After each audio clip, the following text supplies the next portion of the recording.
What's up, guys? Today I'm going to show you how to change the rear brakes on a vehicle. In this case specifically, we have a Nissan Murano, but this method pretty much applies to a lot of vehicles that have rear brake drums and pads. Let's get started. So these are the tools you're going to need: ratchet set, jack stands, shop rags, wrench set, new pads, new rotors, clips, rubber mallet, flathead screwdriver, drill, brake cleaner, brake grease, Loctite, the non-permanent kind.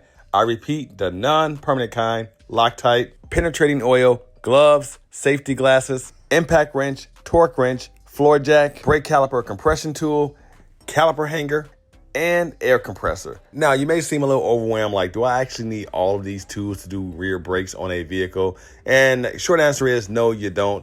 But if you do happen to have all of these tools, then this job will be very easy, very fast for you. I'm probably going to use about 80% of the things that I just went over, but these are all the possible tools you can need to, get the job done faster if you run into certain circumstances. Now that we got that out of the way, first thing I do is pop the hood and remove the cap off of the brake fluid reservoir.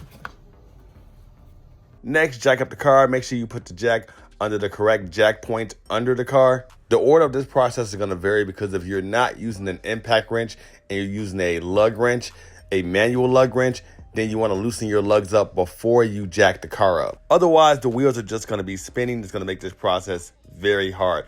I'm using an impact wrench so I can get the tires off with the car lifted up in the air. Once you have the vehicle lifted up in the air, make sure you put jack stands under both sides of the car in the correct spot.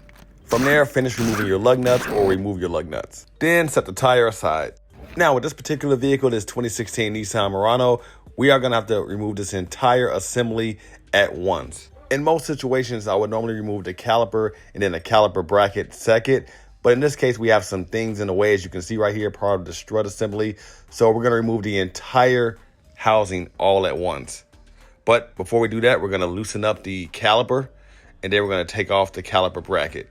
So right here, I'm loosening up both caliper bolts. I'm not taking them all the way out, just loosening them up.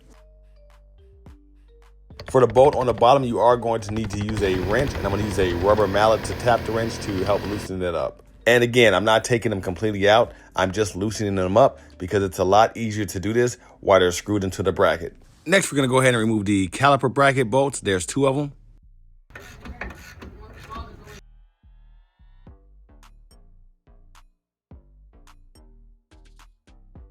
There's one, this is the top one, and for the bottom one, we're gonna have to use a wrench. Preferably a ratcheting wrench if you have one. It makes it a lot easier. I would have definitely preferred to use my socket wrench, but this particular vehicle, this 2016 Nissan Murano, there is no room for that, so we have to use a wrench.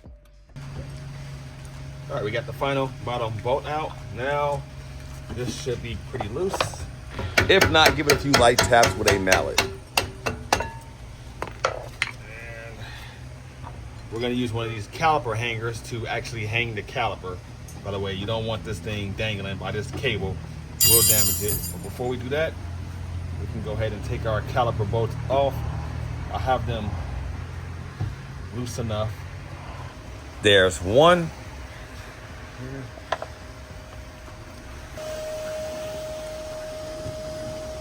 And there's the other. Now the caliper easily separates from the bracket, and we're going to hang the bracket with one of these caliper hangers.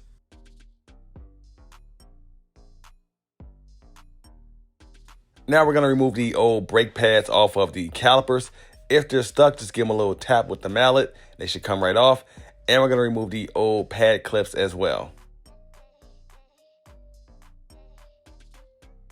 Next, we're going to go ahead and remove the rear drum brake. If it's stuck for whatever reason, go ahead and grab a mallet and give it a few taps. That should be enough to get it loose.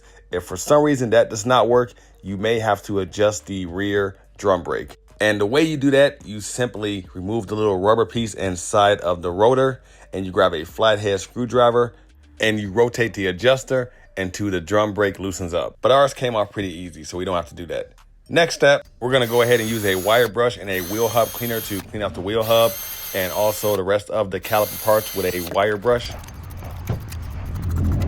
Go ahead and remove your caliper pin boots, inspect them, make sure they're still good. If they are, go ahead and set them aside and continue with the wire brush to clean off the metal.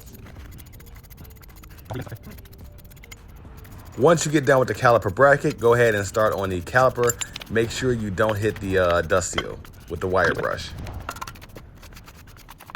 Now we're gonna go ahead and apply some brake cleaner to our caliper bracket. From there, take the plugs out of our old rotors. We're gonna put these inside of our new rotors. Now we have to compress our caliper. I'm using a caliper compression tool. If you don't have this, you can use something like a C-clamp or a large pliers. Make sure as you're doing this, you're going back and forth and you're checking your brake fluid reservoir. The cap should be off and you're just making sure that it's not flowing over the top. If it is, for whatever reason, use something like a turkey baster to suck up the excess fluid before it overflows. Now we can go ahead and install our new rotor. Make sure your access hole aligns with the adjuster on the drum brake.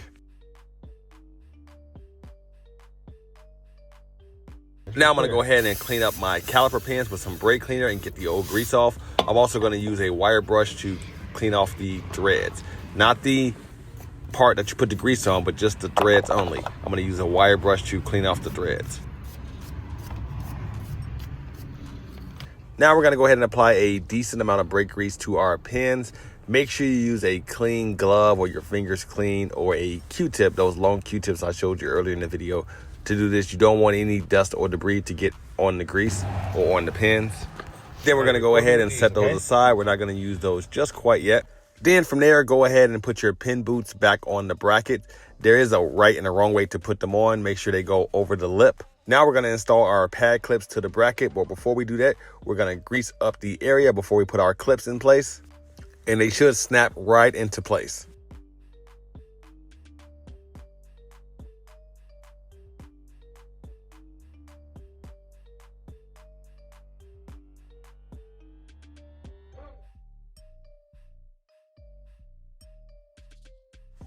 When both are installed correctly, they should look like this.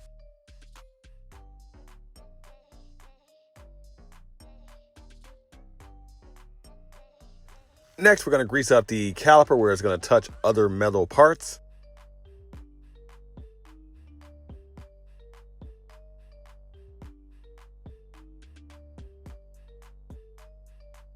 Now, one more thing to do before we put our brake pads in place is to grease up the clips themselves, the outside, the part where the pad's going to come in contact with the actual clips.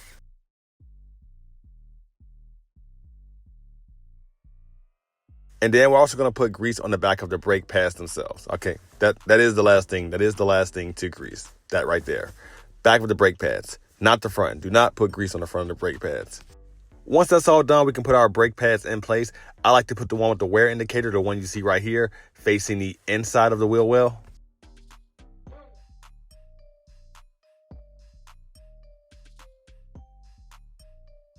And the one without the wear indicator, I like to have that one on the outside towards the rim. Now we're going to go ahead and secure our caliper to the bracket with the 2 pins. We don't want to tighten the pins all the way up just yet, just a little bit. We're going to finish tightening them up once we get the bracket installed. So we're going to slide the pin through the bracket, through the boot, and inside of the caliper.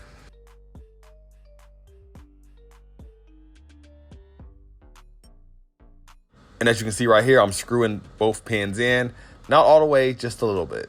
Before we permanently mount the caliper assembly, I'm gonna go ahead and spray my rotor off with brake cleaner. I got quite a bit of grease on the front of it.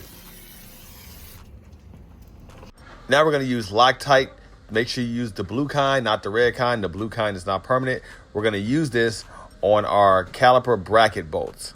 Now we're gonna go ahead and put our caliper assembly in the correct position and install our 2 bracket bolts. Now, keep this in mind, we're gonna put the bolts in the same way we took them out. So the 2 bolts that are on top without anything blocking them, we can use a socket drive and a wrench, but the bottom 2 bolts, the one holding in the caliper in place and the one holding the caliper bracket in place, we're gonna have to use a wrench for those 2. And as far as the torque specs go, the pin bolts, those are gonna be 32 foot-pounds of torque, and the bracket bolts are gonna be 62 foot-pounds of torque. So right here, I'm torquing the caliper bracket bolt to 62 foot-pounds. And right here, I'm torquing the caliper bolt to 32 foot-pounds of torque. And I should be specific. Once again, I'm torquing the top bolts. I can't get to the bottom ones. So I'm going to just tighten those up to the best I know how. The caliper bolts, don't tighten them that much. The one you cannot get to with the torque spec, you don't want to over tighten that one. And the bracket bolt, you're going to tighten up just a little, slightly tighter. Now, here's an overall look at the finished job. Everything's pretty much ready to go. The next thing we're going to do is put the tire back on. And the torque spec for the lug nuts for a Nissan Murano rear tires is 83 foot-pounds. The way I tighten up lug nuts is I tighten them by hand, nice and snug, while the car is still up in the air on jack stands. Then, once I can't tighten no more by hand, I remove the jack stands, lower the car, remove the jack, and then I torque it to the correct torque specs. So once it's on the ground, we tighten it up all the way. After that, put the cap back on the brake fluid reservoir, close the hood, pump the brakes until they're back hard again, and that's pretty much it. I hope this video was helpful to you all. Questions or comments, please let me know. If you know anyone that can use this information, please share this video with them. For a lot of the products that I use in this video, I will put Amazon affiliate links below in the description. Take care. I'll see you all in the next one, and thanks for watching.